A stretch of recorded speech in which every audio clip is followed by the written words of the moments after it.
And now I'd like to welcome in Jessica Levinson, law professor at Loyola Marymount University. Professor, thank you so much for your time today. First of all, what is your reaction to where things stand right now in LA, particularly the use of the National Guard?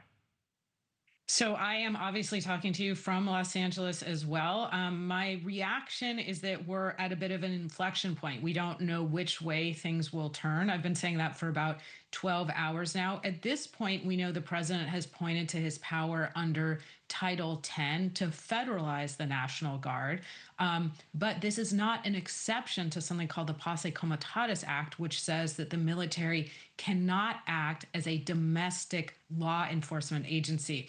At this point, the National Guard is only supposed to act in a support capacity to support federal agents to protect federal property. If things escalate over the next 12, 24, 48 hours, we could see the president trying to use his power under the Insurrection Act. That would give the National Guard and the military in general much more power because it is an exception to that Posse Comitatus Act. You would see the National Guard being able to act essentially as ICE agents. I'm being a little broad here. And that's something that, frankly, we're just not used to in an American city. So let's talk more about that, Professor. So we have troops there that have now been called in. What do you think happens next, though, as far as more troops potentially being called in, even if they are only working as a support or in a support capacity? Well, in some ways, that's a political decision that the president will make. And the more that we see images of violence, the more the president and others will say, well, there's a need for more National Guard. The idea behind using these powers, and I'm being very general, is that the normal mechanisms have not worked.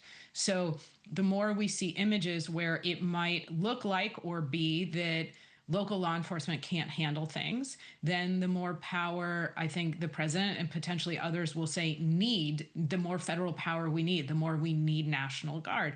I know I'm not answering the question of what do I think is going to happen because I think we have to wait to see what happens on the ground and then what the president's reaction is to that. He's been fairly explicit in comments while he was a candidate that he would be comfortable sending in the National Guard.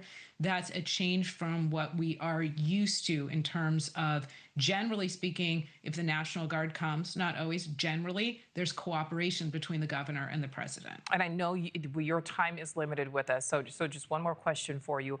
Obviously, the governor, we know, is objecting to these National Guard troops being called in. He is threatening to sue the government. We've seen this government face so many lawsuits.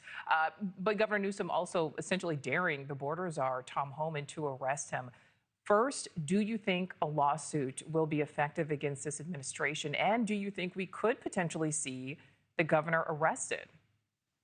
So with respect to the governor arrested, I'm going to say I just don't know. I know that what we have here obviously are out of court statements at this point made by the governor of California, who is evidencing his anger, who is saying that you're trampling on state sovereignty, which brings us, I think, to the first question about a lawsuit filed by California. We know that California is going to file a lawsuit. The legal basis will at bottom be the federal government, you're trampling on state sovereignty. And I think even more detailed, it will be that the prerequisites, the facts that you need in order to say that you can send in the National Guard, that those facts aren't there. I will say, and I know that there are people who disagree with me on this, that when I read the federal statute that the president is pointing to, it does look like a broad grant of authority to me. So what you would need is really a judge to say, I disagree with the president's assessment. I don't think that federalizing the National Guard was needed. And the last thing that I will add is that judges who are obviously unelected are sometimes uncomfortable second guessing any president's decision when it comes to those particular questions about national security. So that's all a long way of saying I think at this point, California does face an uphill battle in the lawsuit. It doesn't mean there's no chance to win. It means I think it's an uphill battle. Thank you for watching. Subscribe below and download our NewsNation app right now on your phone, and you will get fact-based, unbiased news for all Americans.